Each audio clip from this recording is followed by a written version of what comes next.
Mas Reza, Anda seringkali mengatakan bahwa motif itu sudah tidak diperlukan lagi, tidak perlu mengorek-ngorek motif. Tapi kalau kita lihat kasus Jessica, motif yang ditulis dalam kasasi misalnya dalam putusan, bahwa apa iya seseorang bisa begitu dendam hingga membunuh temannya dengan racun sekalipun.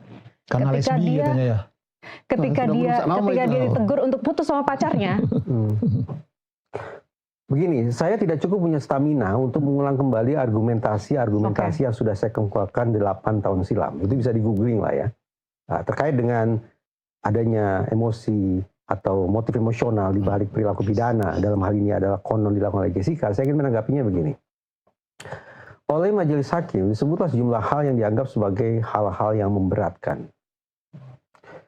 Orang ini sadis, karena kita bayangkan bagaimana dia menabur racun, kemudian menyaksikan teman karibnya detik demi detik meregang nyawa. Kita bayangkan itu sebagai kesadisan. Ya.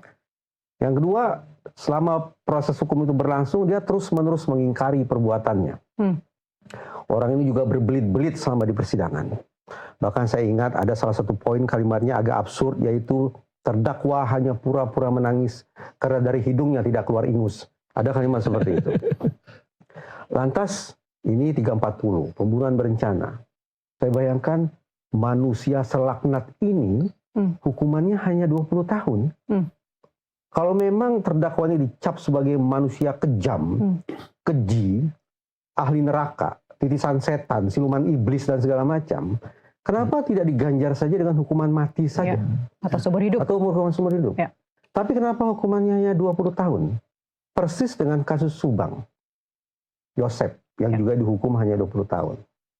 Dengan angka 20 tahun itu justru muncul tafsiran di kepala saya bahwa jangan-jangan diakui atau tidak, majelis hakim ingin mengatakan ada sebersit keraguan-raguan di hati mereka untuk menjatuhkan hukuman maksimal karena hakim tidak teryakinkan sesungguhnya bahwa orang ini sudah melakukan pembunuhan berencana. Kalimat itulah, tanda petik pengakuan itulah yang keluar dari angka hanya 20 tahun. Itu menurut saya.